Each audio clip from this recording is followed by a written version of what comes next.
The world watched them grow up, and now it seems grow apart. Prince Harry is addressing the rumored rift with Prince William, admitting that as brothers, they have, quote, good days and bad days.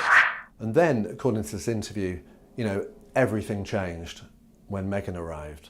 Those certain members have decided to get into bed with the devil, right? I need to do this for my family.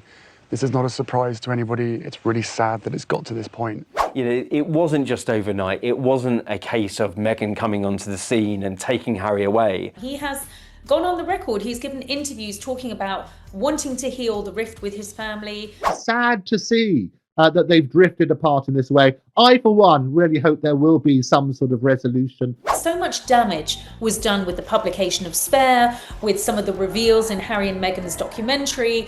He was shouting at me, I was shouting back at him. It wasn't nice, it wasn't pleasant at all. The two are very different characters, but they complement one another very well. The split from the royal foundation fueled speculation of further strains in the once close relationship between the brothers. I mean, William, I'm told, F word hates Harry. Yeah. Absolutely. The brothers are still in the midst of their strained relationship, and things may never be back to the way they were. Since that documentary, the royal family have tried to maintain a dignified silence, they would put it. It was either all in or completely out.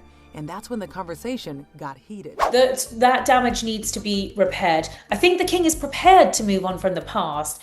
He always knew that he was second best and would be for the rest of his life in William's shadow. Me and my father say things that simply weren't true, and my grandmother, quietly sit there and sort of take it all in. The moment Prince Harry publicly turned against Prince William, most people focused on the headlines, the interviews, the memoir, the accusations. But behind palace walls, another story was unfolding quietly. And according to royal commentator Richard Eden, Queen Elizabeth may have understood long before anyone else just how dangerous this fracture could become for the monarchy itself. If you want more deep dives like this, make sure to subscribe to Royal Archives. By the time Harry and Meghan sat down with Oprah Winfrey in March of 2021, the damage between the brothers had already been building for years. Yet what shocked royal observers wasn't simply that private tensions became public. Royal families have survived scandals before. What unsettled palace insiders was the scale of it. 2 future kings' sons openly drifting into separate worlds, while the Queen, already in her 90s, watched the institution she spent her entire life protecting enter one of its most emotionally painful periods in decades. Richard Eden would later describe the situation as deeply troubling for the late monarch. Not because she disliked Harry, quite the opposite. Queen Elizabeth had always shown unusual warmth toward him.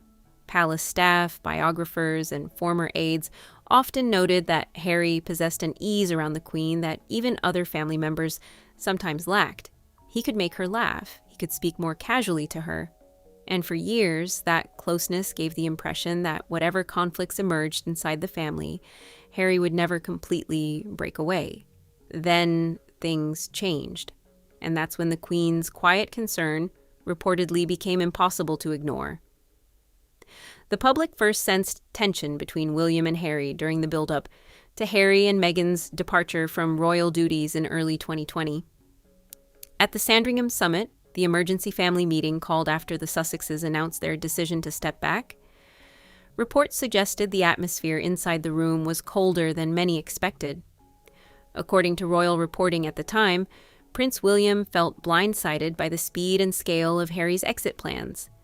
Harry, meanwhile, believed he and Meghan were being pushed aside and unfairly treated by palace structures and media systems he no longer trusted. The Queen sat directly in the middle of it. And what made the situation so painful was the contrast to what she had spent years witnessing before this collapse. William and Harry were never supposed to become rivals. For much of their public life, they were presented as a united front. The 2 boys walking behind Princess Diana's coffin, in 1997 eventually becoming 2 adult princes modernizing the monarchy together. That image mattered deeply to the public. It mattered to palace officials too, but perhaps no one valued it more than the Queen herself. Several royal biographers have noted that Queen Elizabeth saw stability as the monarchy's greatest protection. not popularity, not glamour, stability, continuity, predictability. And few things represented continuity more powerfully than the image of William and Harry standing side by side after surviving unimaginable personal tragedy together, which is why the breakdown hit differently. Richard Eden and other royal commentators repeatedly pointed to the Queen's careful language during this period. She rarely showed emotion publicly. She almost never intervened directly in family disputes. Yet her statements during the Sussex crisis revealed subtle signs of strain. After Harry and Meghan announced they were stepping back, Buckingham Palace released the Queen's now famous response, saying the couple would always be much-loved members of my family. The wording stood out immediately. Not angry, not retaliatory, not defensive, measured, personal, almost maternal. And behind closed doors, reports suggested the Queen desperately wanted a solution that preserved family unity while protecting the institution. That balancing act became increasingly difficult after the Oprah interview aired globally in March 2021. What happened next surprised even seasoned royal reporters. The interview didn't just expose disagreements inside the family, it transformed private royal tensions into an international media war. Harry and Meghan spoke openly about isolation, emotional pain, security concerns, and alleged conversations about their unborn son's skin color. The reaction was instant. Millions watched. Social media exploded. News coverage dominated headlines across Britain, America, and beyond. Inside the palace, the response was notably restrained. Again, the Queen's language mattered. The whole family is saddened, the official statement read. Not furious, saddened. That single word carried enormous weight because it reflected something royal observers increasingly believed. Queen Elizabeth viewed the conflict less as a public relations crisis and more as a family tragedy unfolding in front of the world.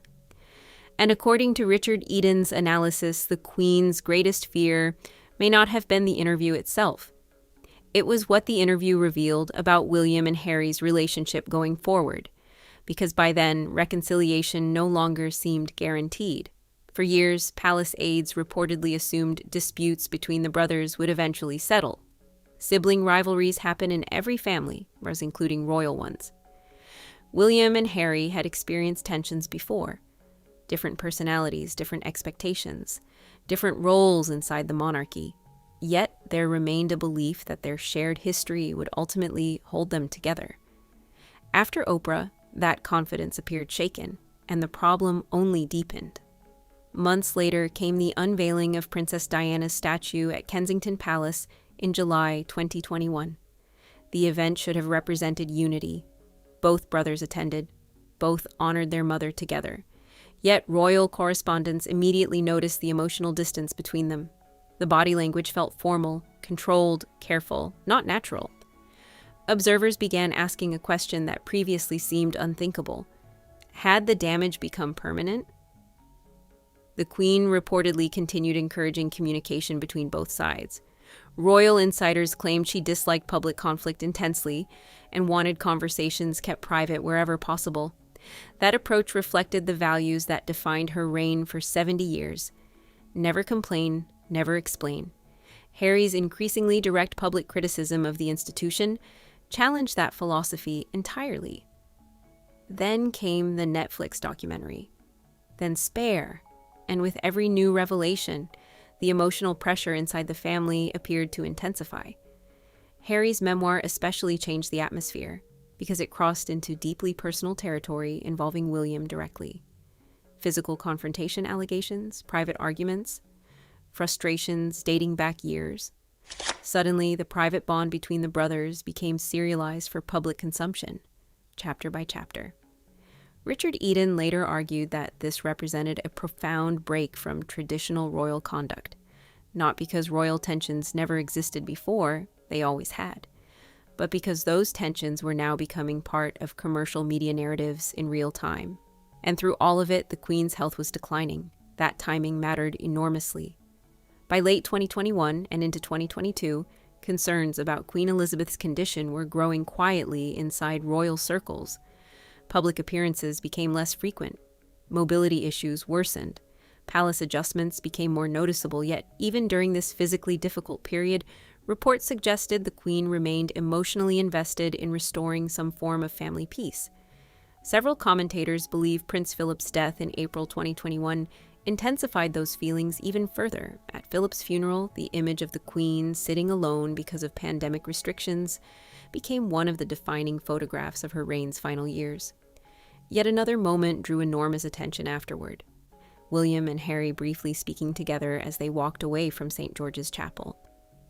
For a few days, speculation surged that reconciliation might finally happen. It didn't. And that's when the emotional dimension of the story became harder to ignore. Because this was no longer simply a disagreement about royal roles or media strategy. It had evolved into something more personal.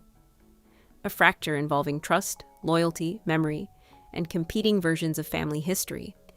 The Queen understood family fractures better than most people realized. She had witnessed the abdication crisis destroy her uncle's reign before her own even began.